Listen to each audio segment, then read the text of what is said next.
Rebonjour les sixièmes, nous nous retrouvons pour parler cette fois-ci des rites et des principaux moments qui correspondent à la vie des premiers chrétiens. Les premiers chrétiens, initialement, ils se sont basés sur les rituels ou les rites qui entouraient le personnage de Jésus-Christ. Notamment, ils vont reprendre le moment où ils se seraient purifiés pour se rapprocher de Dieu, ce qui s'appelle le baptême. En théorie, selon la mythologie, Jésus va accompagné de son cousin Jean-Baptiste, qui deviendra Saint Jean-Baptiste par la suite, pour se purifier dans une rivière.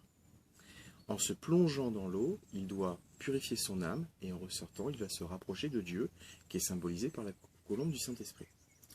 Les chrétiens vont reprendre ce rituel, extrêmement important, même de nos jours. Pour se baptiser, par contre, il y a des différences entre les premiers chrétiens et les chrétiens de nos jours. C'est-à-dire que traditionnellement, seuls les adultes se baptisaient, puisqu'il fallait que ce soit un choix. On veut devenir chrétien. Deuxième chose, cela se fait normalement une seule fois par an, de nuit, dans un petit bâtiment qui s'appelle un baptistère, qui tient son nom du baptême. On rentre dans une cuve par des marches. Une fois dans la cuve, l'homme de religion, donc celui qui s'appellera le prêtre, on y reviendra, va faire les récitations des différentes prières, et vous allez vous immerger entièrement dans l'eau. Alors si vous êtes en Orient, c'est 3 fois dans l'eau, si vous êtes en Occident, c'est une seule fois.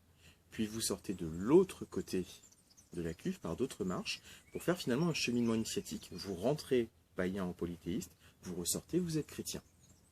Ça va avoir une vraie incidence pour les chrétiens, de nos jours encore. C'est ce qui symbolise l'entrée dans la chrétienté ou devenir chrétien. Par la suite, puisque l'espérance de vie reste quand même relativement modérée et surtout la mortalité infantile reste très forte, on va décider, puisqu'il y a pour les chrétiens un paradis et un enfer, de baptiser les enfants le plus jeunes possible. Pour une raison toute bête, pour que les bébés mort-nés ou que les bébés qui meurent très tôt ne soient pas condamnés à l'enfer. Dans ce cas-là, c'est le père qui porte l'enfant et qui va l'immerger donc 1 ou 3 fois. Ça donne une importance forte au père dans la famille. Comme on y reviendra, au père dans la foi. Par la suite, on va alléger ce rituel. On ne plonge plus les chrétiens entièrement sous l'eau, on leur met simplement l'eau sur le front et à l'intérieur de l'église. On voit que ce rituel, il a évolué dans le temps. Parmi les autres règles qu'on avait précédemment, il n'y a plus de circoncision chez les chrétiens, ce qui fait que les Romains ont pu facilement se tourner. Initialement, les femmes étaient égales, même si elles vont perdre cette égalité très rapidement à cause des pères de l'église. Et donc, on essaie d'organiser les rituels, les messes, les prières. On les organise aussi autour de grands moments de la religion chrétienne.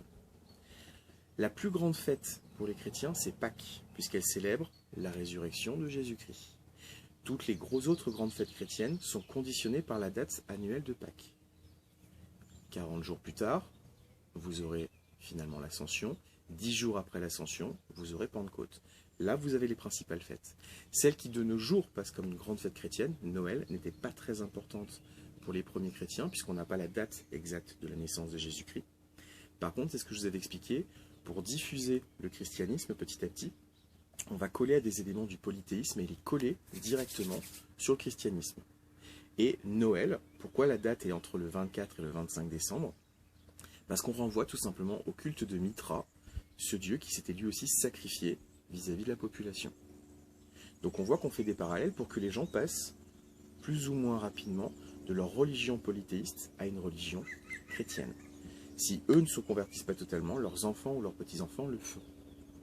De la même manière, quand on a une représentation du diable, généralement on le représente avec un homme avec des jambes et des pattes de bouc, ce qui rappelle les satyres ou les faunes de la mythologie grecque. De la même manière, il a des grandes cornes. Là, ça rappelle Kernonos, un dieu de la mythologie gauloise. Donc on voit bien qu'on essaie petit à petit de transformer la religion. De la même manière, les lieux de culte petit à petit seront construits sur les anciens temples, où on transformera les anciens temples pour que les gens fassent la transition petit à petit. Je vous remercie de votre attention. Il nous reste une dernière vidéo. On va parler maintenant cette fois-ci des lieux de culte et de leur évolution dans le temps. Je vous dis à très vite. Au revoir.